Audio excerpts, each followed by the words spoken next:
महाराष्ट्रात लहान मुलं आणि तरुण मुली पळवण्याच्या घटनांमध्ये चिंताजनक वाढ होत आहे. या गंभीर विषयाकडे लक्ष वेधत महाराष्ट्र नवनिर्माण सेनेचे अध्यक्ष राजसाहेब ठाकरे यांनी मुख्यमंत्री देवेंद्र फडणवीस यांना पत्र लिहिले आहे.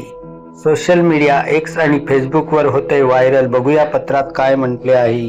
प्रति श्री देवेंद्र फडणवीस, मुख्यमंत्री महाराष्ट्र राज्य, सस्नेह जय महाराष्ट्र. एका अत्यंत महत्त्वाच्या आणि गंभीर विषयाकडे तुमचं लक्ष वेधून घेण्यासाठी हे लिहित आहे.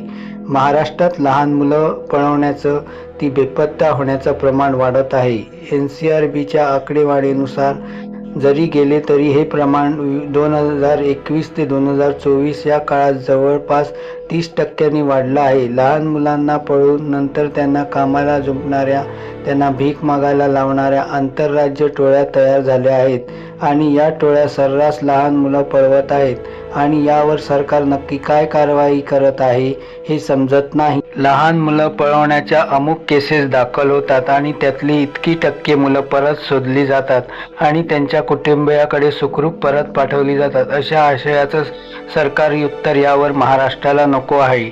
मुळात NCRB जे आकडे सांगत आहे ते आकडे म्हणजे किती पालकांनी पोलिसांकडे तक्रारी नोंदवल्या आहेत त्याचा तपशील सांगितला जातो, पण अशा काही हजार तक्रारी पोलिसांपर्यंत पोहोचत तरी असतील का? आणि समजा मुलं पुन्हा सोडून आणली तरी त्या काळात लहान मुलांच्या मनावर जो आघात होतो त्याचे काय? मुळात मुलं पळून नेणारी टोळी कार्यरत कशी होते आणि ती इतक्या राजरोसपणे काम कशी करते? यावर काहीतरी जबरदस्त कृती करावी असं सरकारला वाटत नाही. आज आपण रस्त्यावर, स्टेशनवर, बस स्टँडवर लहान मुलं भीक मागताना बघतो. ती कोण आहेत? त्यांच्यासोबतचे जी माणसं भीक मागत असतात ते खरंच त्यांचे आईवडील असतात का? याचा तपास किंवा वेळ पडल्यास अगदी DNA टेस्ट करावी असे आदेश सरकारला द्यावेसे का वाटत नाही?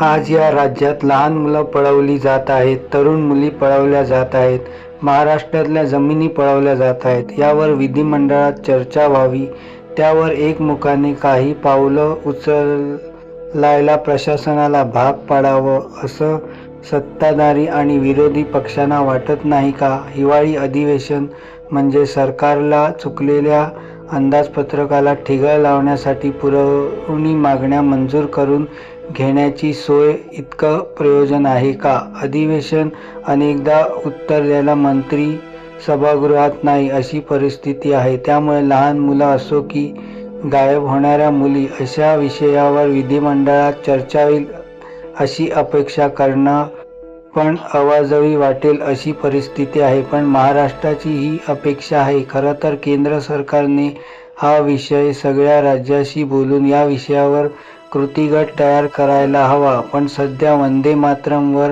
तावातावाने चर्चा करणाऱ्या केंद्र सरकारला मातांचा आक्रोश ऐकू येत असेल असं वाटत नाही. असो, आज राज्याचे मुख्यमंत्री आणि गृहमंत्री या नात्याने तुम्ही लक्ष घालून फक्त अधिवेशनात यावर चर्चा घडवून आणून नव्हे तर काहीतरी ठोस कृती करावी ही महाराष्ट्राची तुमच्याकडून अपेक्षा आहे. राज ठाकरे.